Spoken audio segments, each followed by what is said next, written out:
ஸ்ரீமதே ராமானுஜாய நமக. ஆவணி புரட்டாசி மாதங்கள் கூடும்போது தேய்பிறையில வர்ற ஏகாதசிக்கு அஜா ஏகாதசின்னு பேரு.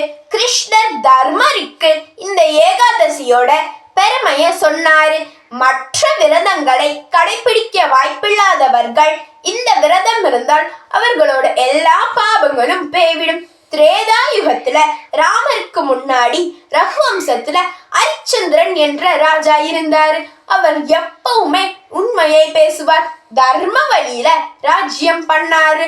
அவருடைய பெருமைய உலகத்துக்கு காட்டணும்னு விஸ்வாமித்திரர் அவருடைய ராஜ்யத்தை வஞ்சகமாக பிடுங்கி காட்டுக்கு அனுப்புனாரு. அரிச்சந்திரன் தன்னோட மனைவியையும் பிள்ளையையும் ஒரு பிராமணனுக்கு வித்துட்டாரு. தான் ஒரு சுடுகாட்டில் வெட்டியானுக்கு அடிமை வேலை செஞ்சாரு. பிணம் எரிக்க வரி வசூல் பண்ணுவாரு.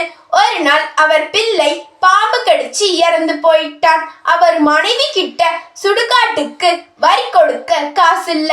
வந்தது தன்னோட மனைவின்னு தெரியாம அவகிட்ட வரி கேட்டாரு. இப்படியெல்லாம் கஷ்டத்துல இருந்தாலும் பொய் பேசாம சொன்ன சொல் மீறாம சத்திய வாழ்க்கை வாழ்ந்தாரு. அப்ப அங்க வந்த கௌதம முனிவர் அவரை பார்த்து நடந்ததை எல்லாம் தெரிஞ்சுக்கிட்டு அரிச்சந்திரனை பார்த்து, இன்னும் 7 நாளில் அஜா ஏகாதசி வருது, அன்னைக்கு சாப்பிடாம தூங்காம மகாவிஷ்ணுவை தியானம் பண்ணி விரதம் இருக்க சொன்னாரு.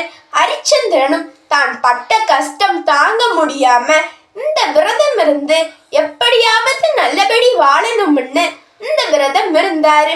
முனிவர் சொன்னது போலயே அவருடைய மனைவி கிடைச்சு, கைவிட்டு போன ராஜ்யம் திரும்ப கிடைச்சு, ஊர் மக்களுக்கு இன்னும் ரொம்ப நல்லது பண்ணி பழைய மாதிரி சந்தோஷமாக வாழ்ந்தாரு. அப்புறம் ராஜாவும் ராணியும் சொர்க்கத்துக்கே போனாங்க. எப்பவும் சத்தியமே பேசி சத்தியத்தோட வாழ்ந்த அரிச்சந்திரனின் பாவத்தை போக்கிய இந்த அஜா ஏகாதசி விரதம் இருந்து பகவானோட அருள் பெறுவோமா? ஹரே கிருஷ்ணா ஹரே ராமா. ஸ்ரீமதே ராமானுஜாய நமக.